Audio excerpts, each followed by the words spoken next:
Hello friend, मैं आपका स्वागत करता हूं मेरा यूट्यूब चैनल डीकेडी क्रिएशन पर, जहां पर आज हम बात करेंगे चैलेंजेस ऑन इंडियन डेमोक्रेसी के बारे में। उसमें सबसे पहला प्रमुख जो होता है इलिटरेसी, उसके बारे में आज डिटेल में चर्चा करेंगे। अगर हम इलिटरेसी को देखें तो डेमोक्रेसी के लिए बहुत ही बड़ा खतरा है। अगर कोई देश का व्यक्ति अगर मूर्ख हो तो वो क्या डेमोक्रेसी को समझ पाएगा। डेमोक्रेसी को भी समझने के लिए हमें थोड़ा बहुत ज्ञान चाहिए। तो वो ज्ञान कब मिलेगा? जब हम खुद को लिटरेट बनाएंगे, जब हमारे पास कुछ आउट नॉलेज होगा, तभी जाकर हम खुद को बोल सकते हैं कि हम कुछ सीखे हैं और हम कुछ जानते हैं। अगर हम अभी का तुलना करें तो अभी हमारे देश में सरकारें सब लिटरेसी को लेकर बहुत ही गुरुत्वपूर्ण भाव दिखा रहे हैं, क्योंकि अगर कोई देश का डेवलपमेंट को देखें तो वो उसके लिटरेसी के ऊपर निर्भर करता है कि कितने शिक्षित लोग रहते हैं एक देश में। तो जनरली अगर हमारे इंडिया के बारे में बात करें तो around 35% of Indian population still continue to be illiterate. तो अशिक्षित कितने हैं? 35%। अभी तक भी हमारे देश में अशिक्षित व्यक्ति रह रहे हैं। तो समझिए, इतना अगर अशिक्षित रह जाएगा तो हमारा डेमोक्रेसी का हालत क्या होगा। तो इसके वजह से गवर्नमेंट के द्वारा बहुत सारे स्कीम पॉलिसी एजुकेशन को लेकर बनाया जा रहा है। बहुत सारे एजुकेशन पॉलिसी भी लाया जा रहा है, जैसे कि हमने देखा था सर्व शिक्षा अभियान, मिड डे मील, ये सब मुहिम चलाया जा रहा है ताकि ज़्यादा से ज़्यादा बच्चे स्कूल की तरफ आकर्षित हों। अगर हमारे संविधान को भी देखें तो हमारे संविधान में भी उसको मूल रूप में जगह दिया गया है, जो कि हमारे धारा नंबर 21A व आर्टिकल नंबर 21A में, जहां पर राइट टू एजुकेशन के बारे में बोला गया है कि जहां पर एज 6 से लेकर 14 साल को कंपलसरी एजुकेशन देने का मुहिम सरकार के द्वारा व हमारे संविधानिक रूप में उसको इंक्लूडेड किया गया है, जहां पर ये कंपलसरी लॉ होगा। साथ ही साथ अगर हमारे फंडामेंटल ड्यूटीज़ में देखें तो जो कि आर्टिकल नंबर 45 में भी इसके बारे में भी बोला गया है, जहां पर एक राज्य में व स्टेट को निर्देश दिया गया है कि अपने वो राज्य में देखें कि कोई भी बच्चा जो 6 से लेकर 14 साल के हैं, जो भी कोई अशिक्षित ना रह जाए। अगर हम इंडिया के लिटरेसी रेट को देखें जो कि है 74.04%, जहाँ पर केरला टॉप में आता है, जिसका लिटरेसी रेट है 93.91%। और उसके कम में सबसे कम लिटरेसी रेट है बिहार में, जो कि है 63.82%। तो इनमें क्या करना पड़ेगा कि हम जितने भी स्टेट जो कि लिटरेसी रेट में बहुत कम है, वहाँ पर एजुकेशन पॉलिसी और इम्प्लीमेंटेशन को ज़्यादा गुरुत्व देना पड़ेगा, ताकि हमारे वही जो बिछड़े हुए राज्य सब हैं वो भी राज्य आगे बढ़ सके और हमारा देश लिटरेसी में एक नंबर हो पाए और हमारा डेवलपमेंट भी उतना आगे बढ़ पाए। फ्रेंड, अभी हम देखेंगे factor responsible for the continuing problem of illiteracy. अगर हम इलिटरेसी का मुख्यतः कारण सब देखें, जैसे कि हो women illiteracy, poverty, population explosion, weak implementation of education policy and lack of resource. अगर हम वुमेन लिटरेसी को देखें तो जनरली हमारे यहाँ महिला और पुरुष दोनों समान हैं, मगर जब भी लिटरेसी का बात आता है तो खाली एक पुरुष, जहाँ पर एक लड़के को ही पढ़ने के लिए दिया जाता है। वैसे अगर हम एक कारण देखें दूसरा, जो पॉवर्टी, गरीब के कारण व गरीबी के कारण चलते हुए कोई भी एक गरीब आदमी अपने बच्चे को कभी भी स्कूल भेजना नहीं चाहता है, तो वो उनको डायरेक्टली क्या करता है, काम में लगा देता है। देन अभी हम देखेंगे population explosion. Population explosion means हमारा ओवर पॉपुलेशन ज़्यादा बढ़ता जा रहा है, जिसके वजह से हर व्यक्ति का नीड एंड नेसेसिटी कभी भी फुलफिल नहीं हो पा रहा है, जिसके वजह से क्या हो रहा है, अल्टीमेटली बच्चे लोगों को भी वर्किंग सेक्टर में उनको भी इन्वॉल्व किया जा रहा है। देन हमें देखेंगे तो weak implementation of education policy and lack of resource. तो पहला तो क्या होता है, जो भी हमारा एजुकेशन पॉलिसी बन जाता है उसको ठीक से इम्प्लीमेंटेशन नहीं कर पाते, उसको लागू में नहीं कर पाते, क्योंकि उनका उतना स्ट्रॉन्ग रिसोर्स उनके पास नहीं होता है, उनका उतना पैसा उसके ऊपर खर्च नहीं किया जाता है, जिसके वजह से एजुकेशन को और हम स्ट्रेंथन नहीं कर पा रहे हैं। अब हम बात करेंगे ill effect of illiteracy on Indian democracy के बारे में। पहला पॉइंट है लैक ऑफ एनलाइटेंड सिटीजनशिप। तो अगर हमारे सोसाइटी के बारे में बात करें तो यहाँ पर कम ही ऐसे व्यक्ति हैं जो पढ़े लिखे होते हैं, मगर ज़्यादातर अनपढ़ होते हैं, जिसके कारण क्या होता है, हम हमारे डेमोक्रेसी को स्ट्रेंथन नहीं कर पाते हैं, क्योंकि उनको डेमोक्रेसी के बारे में पता नहीं होता है, गवर्नमेंट का प्रोसीजर के बारे में नहीं होता है, और साथ ही साथ वो कभी भी डिसीजन मेकिंग प्रोसेस में पार्टिसिपेट नहीं करना चाहते, जिसकी वजह से क्या हो रहा है, हमारा डेमोक्रेसी धीरे धीरे घटता जा रहा है। कम ही लोग जो कि डेमोक्रेसी के बारे में जानते हैं और कम ही लोग जो कि पॉलिटिकल प्रोसेस में पार्टिसिपेट कर रहे हैं। जितने भी सारे अभी हम लोग रहे हैं डेमोक्रेसी में जो इन्वॉल्व रहते हैं, जो इलेक्शन प्रोसीजर में पार्टिसिपेट करते हैं, जो कि इलेक्शन में कैंडिडेट के रूप में खड़े होते हैं, वो सब भी क्या होते हैं, अनपढ़ होते हैं, जनरली उनके पास उतना नॉलेज नहीं होता है, मगर उसके बाद भी वो हमारे देश के बहुत बड़े पोस्ट पर वो एक्वायर कर जाते हैं। अगर हमारे देश में डेमोक्रेसी को स्ट्रेंथन करना है तो हमें लिटरेसी रेट को ज़्यादा बढ़ाना पड़ेगा, ज़्यादा से ज़्यादा शिक्षित होंगे, ज़्यादा से ज़्यादा पार्टिसिपेशन आएगा, तभी जाकर हमारा डेमोक्रेसी स्ट्रेंथन हो सकता है। वैसे अगर सेकंड प्रॉब्लम देखें जहाँ पर हमें low level of popular participation in politics, तो ज़्यादातर जितने भी लोग इलिटरेट होते हैं वो ज़्यादातर इलेक्शन प्रोसीजर में पार्ट नहीं करते हैं, कि इंडियन पॉलिटिकल सिस्टम के बारे में जानने में रुचि नहीं रखते, जिसके वजह से क्या हो रहा है, हमारा डेमोक्रेसी धीरे धीरे क्या हो रहा है, वीक पड़ते जा रहा है। तो इसके लिए क्या करना पड़ेगा कि हमें ज़्यादा से ज़्यादा पीपुल पार्टिसिपेशन को ज़्यादा गुरुत्व देना पड़ेगा। जब तक पीपुल उनके बारे में नहीं जानेंगे तब तक वो हमारे देश के रेगुलेशन व पॉलिटिकल सिस्टम के बारे में नहीं जान पाए। तो इसके लिए हमें क्या करना पड़ेगा, हमें लोगों को शिक्षित बनाना पड़ेगा, उनको उसके बारे में जानकारी देना पड़ेगा, उनको वोट का वैल्यू समझाना पड़ेगा, तभी जाकर हमारा डेमोक्रेसी सिक्योर हो सकता है। अगर हम थर्ड प्रॉब्लम को देखें जहां पर एक्सप्लॉयटेशन ऑफ मासेस के बारे में बोला गया है, मास व पीपुल का शोषण के बारे में बोला गया है, क्योंकि ज़्यादातर पीपुल इंडिया में बहुत ही इलिटरेट होते हैं, जिसके कारण क्या होता है, उनको जितने भी होते हैं एरिस्टोक्रेसी व बहुत ही वेल्दी व लिटरेट पर्सन क्या करते हैं, ज़्यादातर उनको एक्सप्लॉयट करते हैं, शोषण करते हैं, उनके धर्म के नाम पर, उनके भाषा के नाम पर, उनके रीजनलिज्म को नाम पर। इसके कारण क्या हो रहा है, हमारे देश में धीरे धीरे अस्थिरता देखने को मिलता है। तो ये सब का अगर बंद करना है तो लोगों के भीतर जागरूकता पैदा करना है। जागरूकता कैसे पैदा हो सकता है, अगर एक व्यक्ति को हम शिक्षा दान दे तो। वैसे अगर फोर्थ नंबर प्रॉब्लम देखें जहां पर बोला गया है कि inability to understand national problem, इसका मतलब क्या है कि हमारे देश में ज़्यादा अशिक्षित हैं। अशिक्षित होने के कारण हमारे देश में जितने भी सारे चैलेंजेस प्रॉब्लम सब फेस किया जाता है उसके बारे में उतना उनके जानकारी नहीं होता है, तो वो खुलकर हमारे पॉलिटिकल सिस्टम में पार्टिसिपेशन नहीं कर सकते हैं, जो कि हमारे डेमोक्रेसी के लिए बहुत ही बड़ा चैलेंजेस है। इसको अगर हमें दूर करना है तो पीपुल लोगों को शिक्षित बनाना है, उनको ज्ञान देना है। जब तक उनके पास एक ज्ञान व आउट नॉलेज नहीं होगा तब तक वो हमारे पॉलिटिकल सिस्टम में पार्टिसिपेशन नहीं कर सकते हैं। तो इसके लिए हमें उनको शिक्षादान करना पड़ेगा। वैसे अगर हम फिफ्थ नंबर प्रॉब्लम देखें जहाँ पर बोला गया है कि hindrance in the way of secularism, तो ये यहाँ पर इलिटरेसी क्या है, एक ऑब्स्टैकल के रूप में यहाँ पर काम कर रहा है, क्योंकि लोग यहाँ पर बहुत ज़्यादा अशिक्षित होते हैं। तो अशिक्षित होने के कारण क्या होता है, वो सेकुलरिज्म के बारे में नहीं जान पाते हैं, वो सेकुलरिज्म को एक नेगेटिव वे में देखते हैं।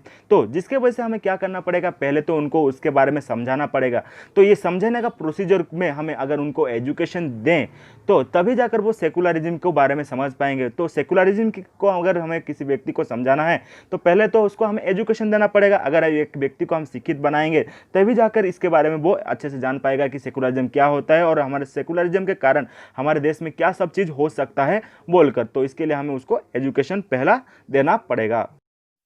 वैसे अगर हम बात करें सिक्स नंबर प्रॉब्लम के बारे में, सोर्स ऑफ पॉलिटिकल करप्शन, तो सोर्स ऑफ पॉलिटिकल करप्शन का मतलब क्या है, इलेक्शन प्रोसीजर के दौरान अगर कोई व्यक्ति इलिटरेट हो, अशिक्षित हो, तो वो कभी भी वोटिंग वैल्यू को जान नहीं पाएगा, क्योंकि उसको वोटिंग का अहमियत का पता नहीं होगा, जिसके कारण क्या होगा, वो अपने वोट को दूसरे पार्टी को बेच देता है। तो जब तक ये ऐसा चलता रहेगा हमारे डेमोक्रेसी के प्रति बहुत ही बड़ा खतरा है। जब तक एक व्यक्ति अपने पॉलिटिकल राइट्स व वोटिंग राइट्स को नहीं समझता है तब तक हमारा डेमोक्रेसी इनसिक्योर है। साथ ही साथ अगर हम ऐसे करते हैं तो हमारा जो पब्लिक इंटरेस्ट होता है उसके के लिए भी बहुत ही हानि होता है। अगर हम मान लीजिए थोड़े से पैसे के लिए भी अभी किसी व्यक्ति को वोट दे देते हैं, आगे चलकर वही व्यक्ति ही हमें शोषण करने वाला है।